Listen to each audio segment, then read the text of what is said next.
How you guys doing? Dr. Bill here, Untitled Healthcare and Sports Medicine, and today we're here with our patient Bruce. So Bruce had a shoulder surgery. He's going to tell us a little bit about what he was feeling before that surgery, and then we'll go into what the surgery actually was. Please, Bruce.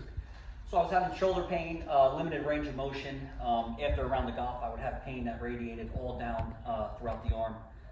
Just general weakness and day-to-day pain.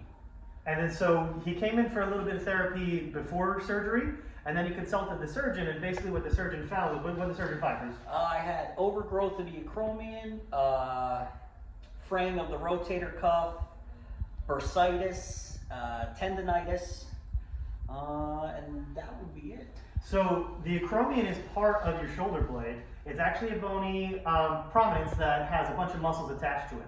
What can happen is the acromion can be shaped a couple different ways. It can go straight out, it can curve a little bit, or it can be completely hooked. If it's completely hooked, basically there's not a lot of space in here in general, and that'll end up taking up even more space. And then if you hear something like bursitis or anything, itis means inflammation of whatever came before it. So bursitis is inflammation of the bursa sac. So what a bursa sac is, it's a fluid-filled sac that allows the muscles and tendons to gently glide instead of rubbing on any of the bones in the area. So what will happen is, if there's something going on with the acromion and you get some extra swelling in this area, now the rotator cuff tendons, they are all getting pinched in here, and they can start to fray like Bruce said. So what did the doc end up doing with you, Bruce? So actually the acromion, it actually was wearing a hole into the rotator cuff, so it eventually would have snapped. Yeah, that's a common thing.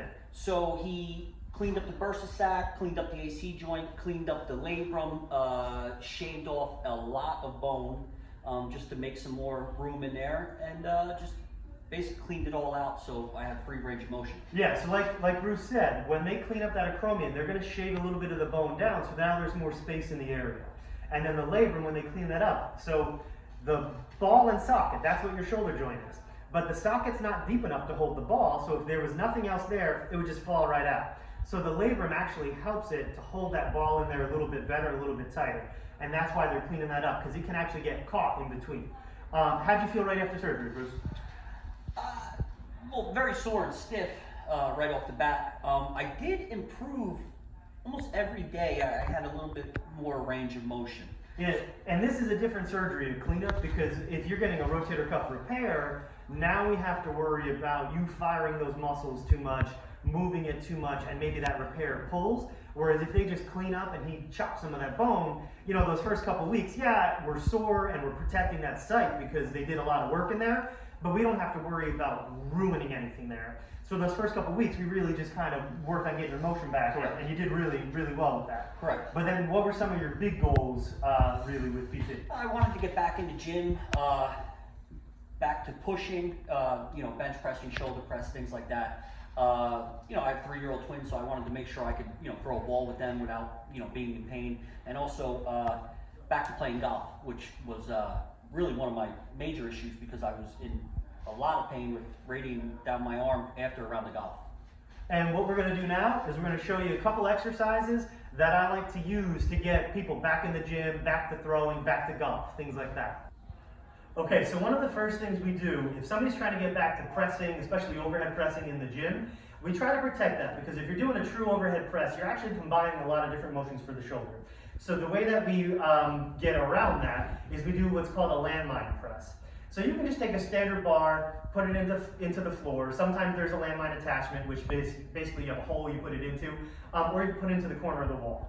What we're going to do is we're going to press, and because of the angle here, he's going to press at that same angle too. So he's not coming straight overhead, but he's also not flat like a bench. Go ahead, Bruce.